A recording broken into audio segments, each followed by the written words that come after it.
ಏನ್ ಮಾಡ್ಕೊಂಡ್ ಬಂದಿದ್ದೀರಿ? ಹೋಗ್ಲಿ, ಹಳೇದು ಬಿಟ್ಬಿಡಿ.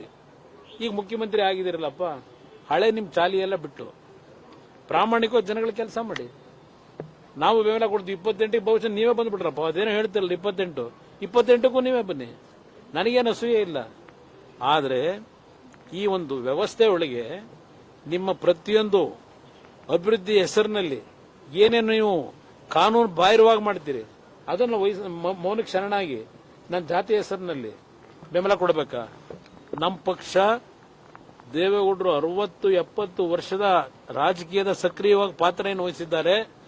ಎಂದೂ ಸಹ ನಾಡಿನ ಜನತೆಯ ಆಸ್ತಿಯನ್ನ, ರಾಜ್ಯದ ಆಸ್ತಿಯನ್ನ ಲಪಟಾಯಿಸತಕ್ಕಂಥ ಸಂದರ್ಭದಲ್ಲಿ ಧ್ವನಿ ಎತ್ತು ಬಂದಿರತಕ್ಕಂಥ ಪಕ್ಷ ಇದು. ವ್ಯಕ್ತಿ ಯಾರೋ ಬಂದ್ರು, ನಮ್ಮವ್ರು ಬಂದಿದ್ದಾರೆ, ಏನಾಗ್ಬಿಡ್ತದೆ?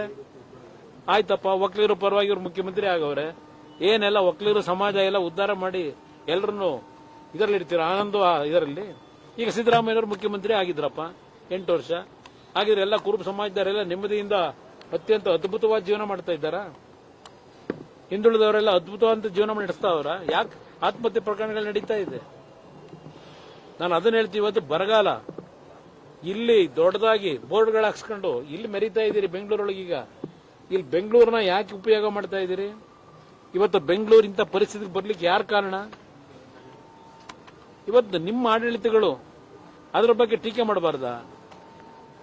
ನಾವು ಸಿದ್ದರಾಮಯ್ಯನವರಿದ್ದಾಗಲೂ ಟೀಕೆ ಮಾಡಿದ್ದೀವಿ, ಇನ್ನೊಬ್ಬರಿದ್ದಾಗಲೂ ಟೀಕೆ ಮಾಡಿದ್ದೇವೆ.